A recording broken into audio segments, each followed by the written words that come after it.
De la lettre de Saint Jacques, chapitre 4, versets 1 à 10.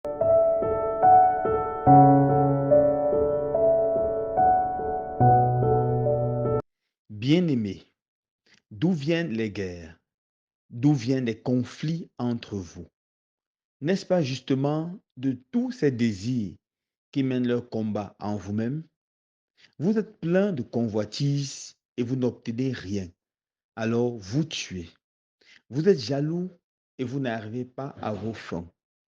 Alors vous entrez en conflit et vous faites la guerre. Vous n'obtenez rien parce que vous ne demandez pas. Vous demandez, mais vous ne recevez rien. En effet, vos demandes sont mauvaises, puisque c'est partout, c'est pour tout dépenser en plaisir. Adultère que vous êtes.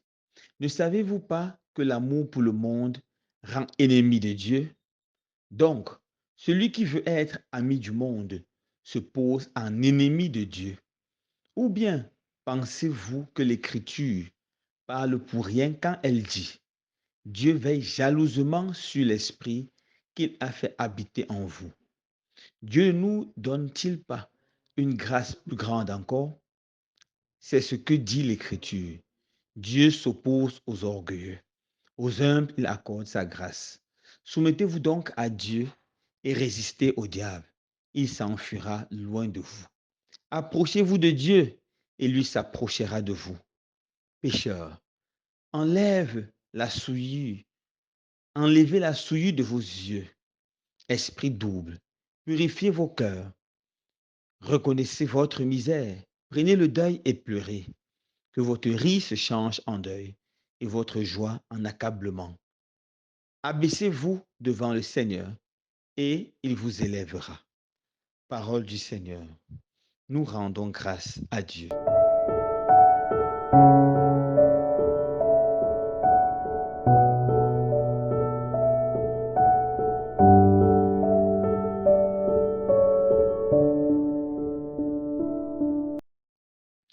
Frères et sœurs bien-aimés, depuis hier, nous sommes entrés ou retournés dans le temps ordinaire.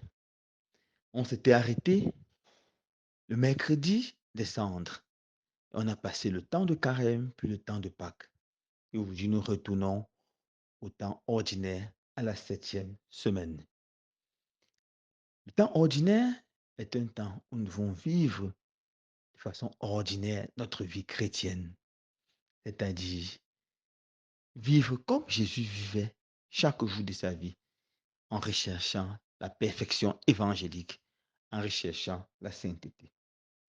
Et celui qui nous accueille dans ce temps ordinaire cette année, c'est l'apôtre Saint Jacques. Et dans le texte d'aujourd'hui, il se pose une question importante. D'où viennent les guerres? D'où viennent les conflits? Quand nous regardons autour de nous, nous voyons tellement de guerres. Dans notre pays, le Cameroun, au nord-ouest et au sud-ouest, nous avons vu un petit conflit qui s'est transformé en crise et qui est carrément aujourd'hui une guerre. On voit des soldats aller là-bas et des hommes ne font que mourir. En Afrique, dans beaucoup de pays, on voit des conflits, des guerres qui ne terminent pas. On voit en République démocratique du Congo une guerre qui a tellement duré et dans beaucoup d'autres pays. Au niveau international, on voit l'Ukraine déjà depuis 2 ans et la bande de Gaza avec Israël. On voit comment Israël continue les bombardements. On voit comment les gens continuent à mourir. Devant toutes ces guerres, nous pouvons unir nos voix à celles de Saint Jacques et nous poser la question. D'où viennent les guerres? D'où viennent les conflits? Lorsqu'on regarde nos propres familles, on voit beaucoup de conflits. Quand on regarde souvent dans nos communautés chrétiennes, dans nos groupes, dans nos mouvements, on voit des conflits. Alors cette question est pertinente. D'où viennent les guerres? D'où viennent les conflits? Et Jacques essaye de donner une réponse. Il dit, n'est-ce pas justement de tous ces désirs qui mènent leur combat en vous-même? Vous êtes plein de convoitises et vous n'obtenez rien. La première cause de la guerre, des conflits, ce sont les convoitises charnelles. Beaucoup veulent posséder tout et abandonner leurs frères les mains vides. Beaucoup veulent s'enrichir encore et appauvrir les autres. Dans beaucoup de familles, une personne veut prendre tout l'héritage et laisser ses frères malheureux. Dans beaucoup d'États, certains veulent devenir super milliardaires, fêter leur milliard, deuxième milliard, troisième milliard, pendant que le peuple poisse, le peuple misère. Certains se plaisent à boire des vins extrêmement chers, de champagne extrêmement cher, pendant que la population manque de l'eau potable. Ce sont ces convoitises maladives. Certains veulent mener une vie de luxe exagérée. Et à cause de cela, ils vont détruire les autres. Les conflits vont naître. Les crises vont naître. Et finalement, les guerres vont apparaître. Beaucoup de guerres dans le monde sont à cause des matières premières. Par exemple, les pays comme le Congo souffrent tellement à cause de leur bon sous-sol. Ils ont tout ce que beaucoup de puissance décide d'avoir. La conséquence est que la guerre ne finit pas. La convoitise, la convoitise. Prions pour que le Seigneur nous libère de nos convoitises maladives, nous de désir de nous enrichir encore, d'écraser, de détruire les autres. Deuxième chose, Saint Jacques dit, vous êtes jaloux et vous n'arrivez pas à vos fins.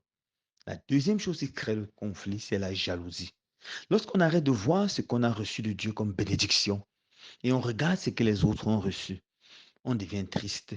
On commence à créer les problèmes aux autres, faire les coups bas, détruire les autres. Et bienvenue les conflits qui vont devenir des crises et atteindre l'étape de guerre. Alors pour Saint Jacques, les deux principales raisons ou les deux raisons d'être des guerres, ce sont les convoitives maladives que nous avons et la jalousie qui envahit nos cœurs.